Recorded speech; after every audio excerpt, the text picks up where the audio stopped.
Tucked in at the side of the Dakar Lagoon for the 9th consecutive year, the Africa Eco Race Caravan has been on rest day today. It's a day out of competition to renew vehicles and bodies, to fine-tune and to prep to brace both humans and machines for the second week of racing. And all beneath a sunny sky. Here's what rest day in the Africa Eco Race looks like.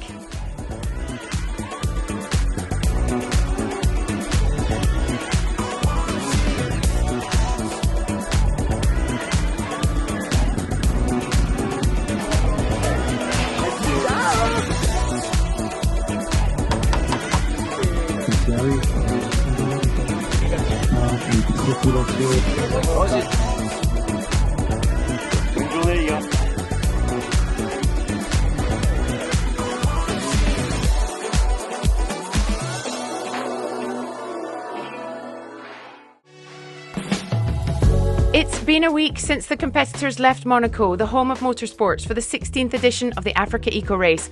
Back in the caravan, after being absent last year, Jean-Louis Schlesser is delighted to be back in his plane, flying high over the rally, and is excited by the jewel at the top of the bike category.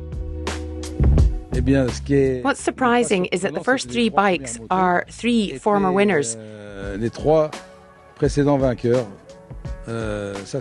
It's magnificent. Not far behind is Guillaume Borne. Yesterday there was a bit of trouble. The three leaders got very lost. The rankings got mixed around. The risk in Mauritania is that it could also be like that. You never know. And as we are going to do a reverse starting order at some point, we may well have more surprises. Which means that the race is far from over. Thankfully, Boucherie stayed with Cheruti, so the difference is not huge. If one of them had got lost on their own, it would probably have been over for one of them. Thankfully, that is not what happened. Not in any of the categories. In the Rookie Rider by Turbis, for riders under 35 who have not competed in a rally longer than 8 days, Willem Martinez Boronat is leading the charge. After 5 stages, the Spaniard, soon to be Senegalese, is learning every day. As well as leading the rookie riders, he is also the first of the Motul Extreme riders doing the race without any assistance, with only 2 trunks to his name. An exceptional performance, putting him 7th overall in the GC. At the front of the race, but behind Boucherie and Cheruti, there are 3 riders in close contention. Paul Anders Ulevalseter is 5th in the GC and the leading veteran. The 2-time Africa Race winner came in 3rd in the 4th stage.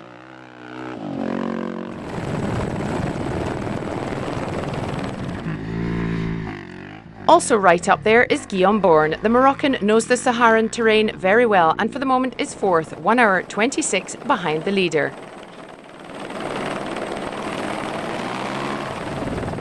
He's only 4 minutes behind this man though. Francesco Montanari is 3rd. The Italian's goal this year is to be on the podium in Dakar. It's looking good for the moment.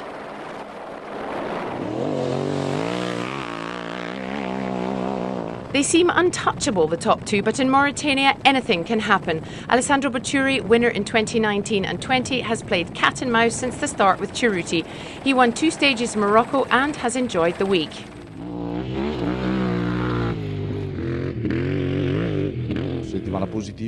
It's very positive for me.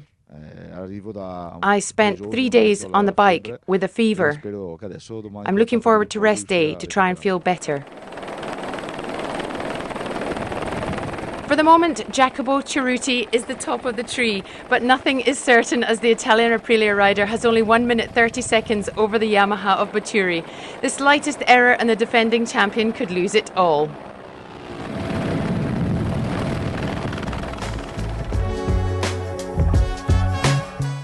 After the first week, it's Italy, 1, 2, 3, with the Belgian rider Nicolas Charlier in 6th behind Ulevalseter and Borne.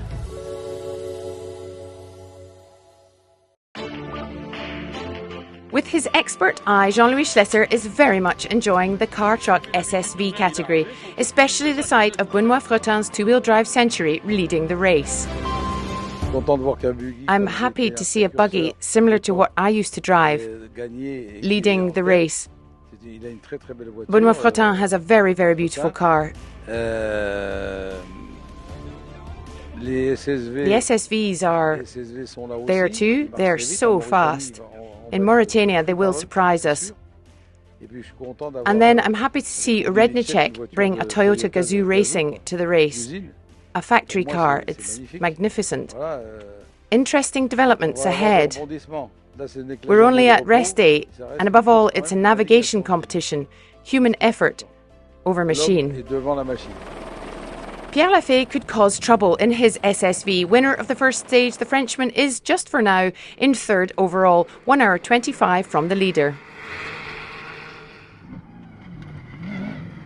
It's this man's first Africa Eco race, and yesterday he won his first stage. Thomas Rednicek has never seen Lac Rose and would like to get there as the winner. But in order for that to happen, he's going to have to overtake Benoît Fretin. The Frenchman, with 2 Dakars under his belt, is handling his race perfectly, but does not want to count his chickens just yet. 3 years ago, you asked me the same thing. You're leading going into Mauritania. How do you feel? And I replied, this is just the start. Last time we had a 4-wheel drive and we knew nothing about dunes. Now we do know what to do, but only have a 2-wheel drive. So it's going to be a bit tight, but there's still a week to go. It's only over in Dakar. In the GC, Benoît Fretin leads with 41 minutes and 12 seconds from Rednicek. Pierre Lafay's SSV completes the podium. The first truck is that of Gerrit Surmont in 5th. It's one thing to see the bike, cars, trucks and SSVs racing. It's quite another to witness the beauty of the historic category in motion. On the Africa Eco Race, these vintage vehicles have a ranking all to themselves. And alongside them, let's not forget about those who are here in the raid. Nous avons fait quelques jours déjà, spécialement hier, c'était très plaisant. Ça nous plaît. Quand on peut rouler, on roule. C'est bien comme ça. On n'est pas pressé. Ça me plaît.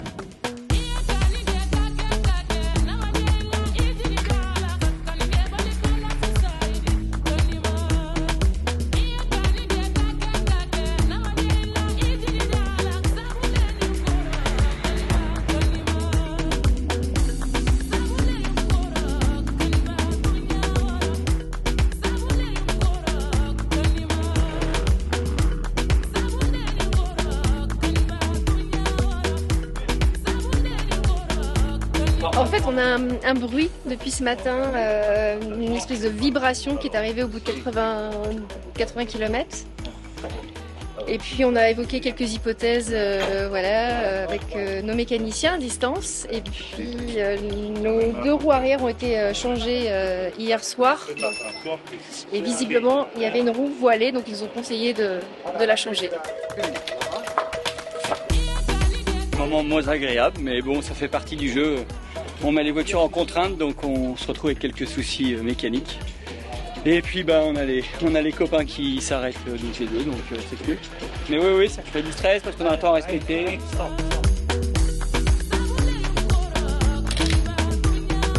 C'est vrai qu'il y a beaucoup de solidarité.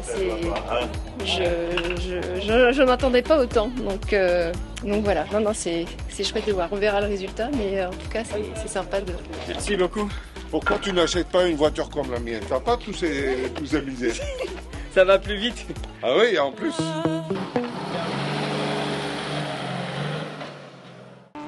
Last year, Jean-Louis Schlesser and his son Anthony launched the historic category, where we find vehicles from the African rally raids of old.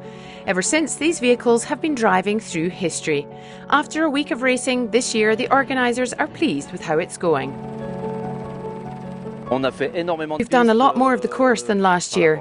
We've seen new areas. The competitors have really enjoyed it, and we have some that have done the Dakar in its heyday, the African Dakar. They are pretty happy. They've rediscovered the spirit of old. This man knows the Dakar of old. Last year's winner, Eric Clays, is for the moment in pole position in his 1986 Toyota Land Cruiser. In the historic GC, Eric Clays of Belgium leads his compatriot Kurt Dujardin by 1,164 points. The Morans of France are in third. The remaining competitors of the Africa Eco Race continue to head south towards Dakar, but before arriving in the capital of Senegal, they have to cross Mauritania. Beaucoup de sable. Déjà pour commencer, beaucoup de sable. Lots of sand. Straight away, lots of sand. There will be beautiful stages, much less rocky than we find in Morocco, as always. There will be a lot of navigation, more difficult than in Morocco. In the last few days, there have been a lot of sandstorms, the forerunners have told us. The tracks will be wiped out.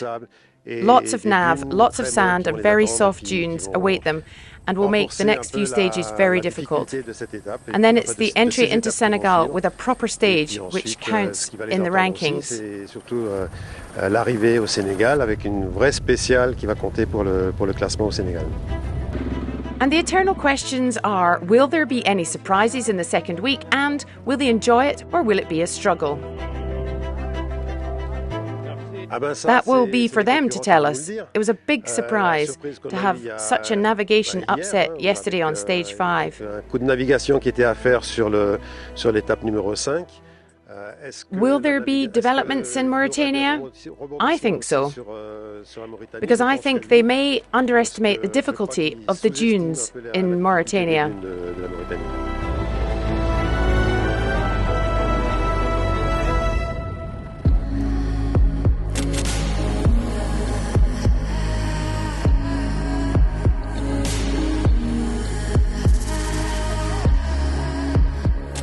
And so, early tomorrow, the entire Africa Eco Race caravan will leave the Atlantic coast and Dakar and head into Mauritania. The competitors will find entirely new terrain and immense stretches of desert, where the majority of the race will be off-piste through the sand. But before that, here are some of the best images of the first week in Morocco. Bye-bye.